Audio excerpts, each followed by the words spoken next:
Once or twice, or maybe more, I can't even remember, but they didn't even bring him down to the visitor's room. They took my daughter and I upstairs to a floor that wasn't occupied at that time. We were the only ones there, and the guard. They were hovering over him as though he was an absolute monster.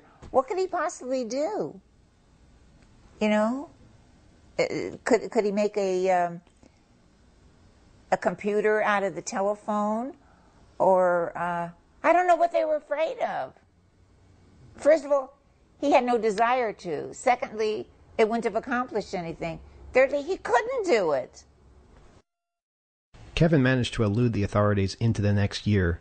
Then, on February 15th, 1995, they found him in Raleigh, North Carolina. The FBI's most wanted computer hacker is behind bars. Kevin Mitnick was jailed without bond in Raleigh, North Carolina, where he was arrested this week.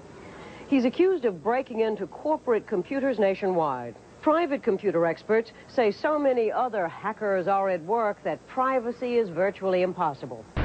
The FBI had managed to track Kevin with the help of a mysterious computer expert, Tsutomu Shimamura, who, along with some friends, had managed to track Kevin's cellular phone signal to the apartment he was staying in.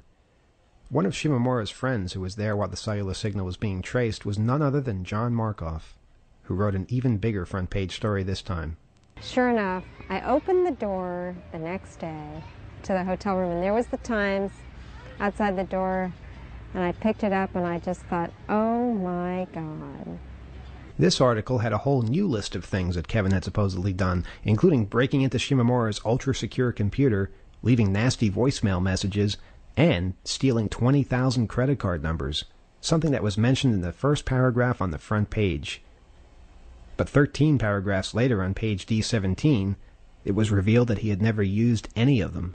In fact, this was a list of credit card numbers that had been left lying around by internet service provider Netcom for almost a year. Netcom credit card file. Everybody had that file. If you didn't have that file, you were a loser. I mean, hundreds and hundreds of people had that. They swapped it around like, bubble gum or something. And then they claim that he's the one that did it and he's the one that had it when that was floating around for months before he theoretically had it. Everybody and his sister's got 1 million credit card numbers. What's the big deal with credit card numbers? It's a meaningless thing to have. I mean, what I want to know is, did he threaten anybody in any way? Did he claim he was going to do some particular set of harm? Are there any notebooks that show that he had plans to, conspire to commit any particular thing? I mean, other than humiliating Tsutomu Shimamura, which any idiot who's ever met Shimamura could have told him this was not the guy to mess with.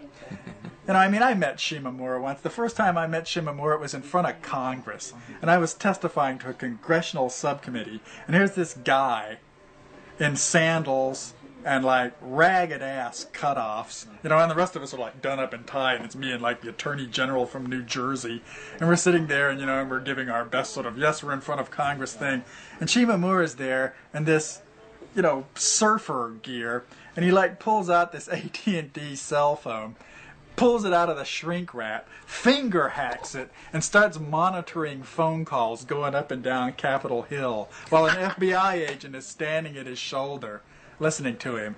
And I'm like, this fucker's got balls the size of durian fruit. This is unbelievable. This is the heaviest guy I've ever seen doing.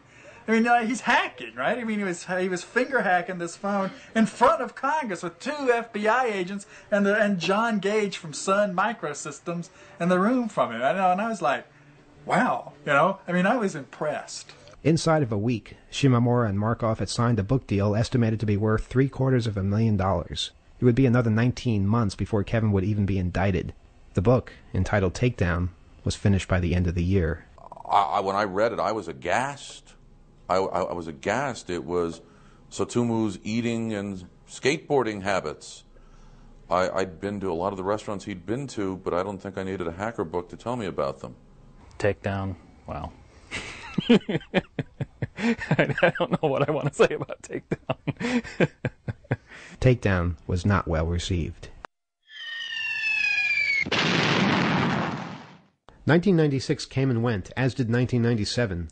Kevin remained in prison without even a bail hearing, and no prospect of a trial anytime soon. A 25-count indictment accused him of nothing more serious than lying on the telephone about who he was and copying software which he never tried to sell or even distribute. Nothing about hacking into Shimomura's machine, nothing about having 20,000 credit card numbers, nothing that would have appeared in a John Markoff story. North Carolina had also charged him with making free cellular phone calls.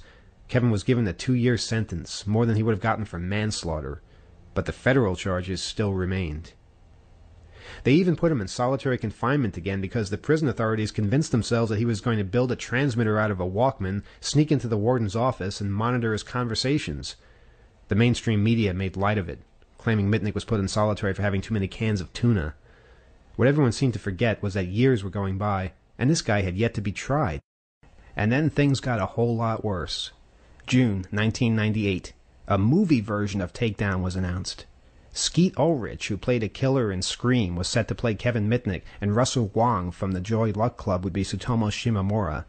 It didn't seem to matter to anyone that the real-life Kevin was still rotting in prison without a trial. According to the script we managed to get our hands on, he had been found guilty and sentenced already. The magic of Hollywood. They even brought Kevin and Tsutomu closer. In real life, they had only met for a few seconds in the courtroom. In the Hollywood version, they met in a dark alleyway, where Kevin would proceed to bash Tsutomu over the head with a garbage can lid. We had to tell the world that this was a big mistake. The truth needed to be told, and we could either do it ourselves or use the media. That's right, the media. Democracy's biggest allies, committed to informing the public no matter the cost, the true conscience of America. Get out of the way, Brad! Brad! Watch yourself! Brad! Come on, guys! Brad! Don't yell at me, everyone's in front of me. Well, tell him to come back. He's coming to the mic. Coming to the mic. Gabe, come back. Would you guys get down? Gabe, behind me. What is going on? John, to the mic. The mic. Come on, let's get out of the way. Gabe, Chrissy, get down. Larry, let's get out. Come on. Come on, guys. Larry Morris. We decided to do it ourselves. So we found Skeet Ulrich's apartment in New York in an old phone book and paid a visit to try and get him the real story. But he had moved. I know, because the doorman let me look at every single name in the book. So the next stop was Miramax Films on the West Side. We figured they'd appreciate a chance to correct all the mistakes in the screenplay. And we knew we'd be warmly received because, well, this was Miramax, the company that distributed Michael Moore's latest film. You know, the guy who films in everybody's lobby.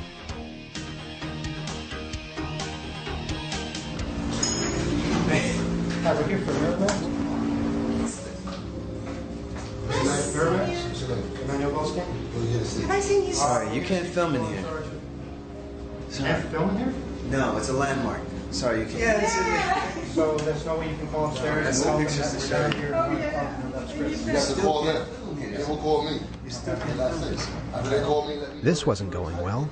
How could a movie company tell us to stop filming? All we wanted to do was talk to somebody.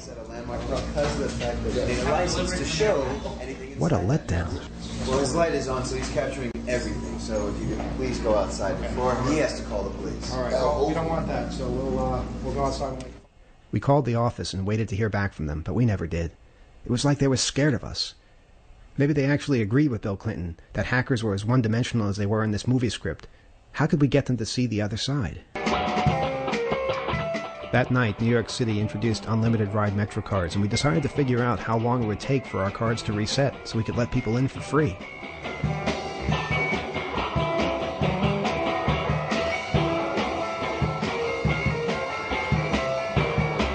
This is what the hacker world was really all about. Why didn't they see this? Why did it always have to be something evil to the people who didn't get it?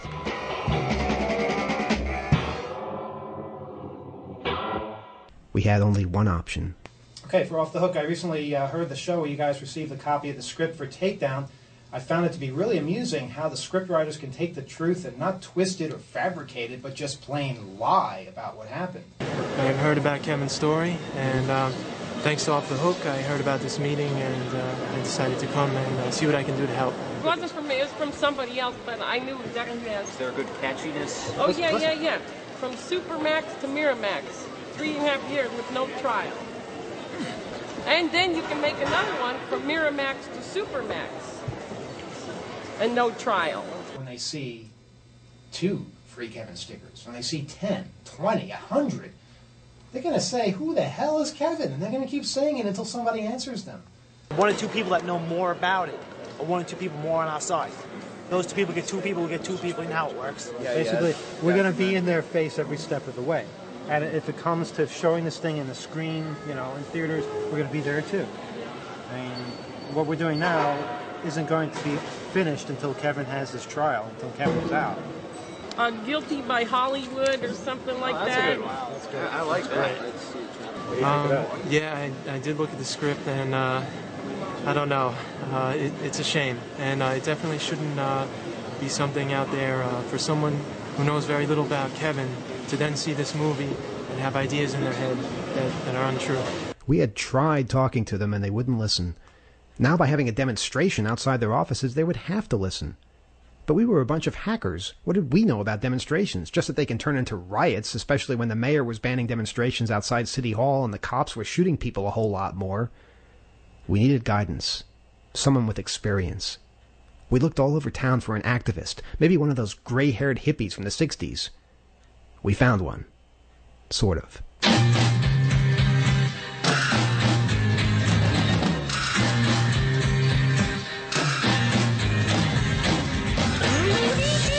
What's it like demonstrating here? Did you get harassed? Well, they hate our guts because they don't want the truth to come out. Why do you think there isn't more activism? Because people don't care, they're scared, they're afraid they'll get into trouble. I can understand it, you know, I mean, but we still have to take a stand, afraid or not. We have to at least give it a try. We have to give it a shot, you know. This cop been giving you any trouble? No, he's been standing there, he hasn't bothered me. And we have a president that wants to suck their brains out. That bothers a lot of people, but... Yeah, it bothers... anybody that's decent gets bothered when a little child is tortured to death, you know? Well, when a president's sucking their brains out. Yeah. He wasn't exactly what we had in mind. I got a real earful about the evils of homosexuals and communists. But in the end, he told us the one thing we needed to hear. When you demonstrate, make sure you're in the right. And that's the one thing we were sure of. We were right. The day arrived. We had no idea what to expect.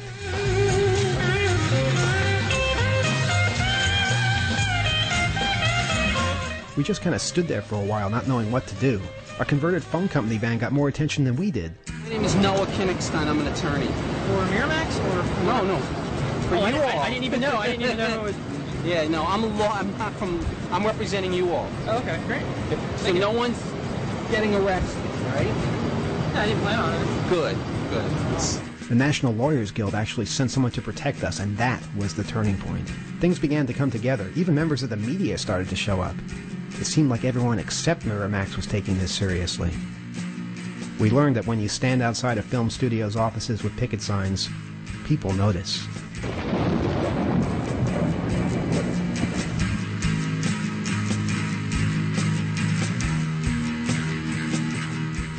These folks are going to put on a little demonstration here. They're going to be marching around. I thought I would tell you. You could tell the precinct. Tell the precinct and tell them I'm a lawyer. It's nice and calm. No problems at all.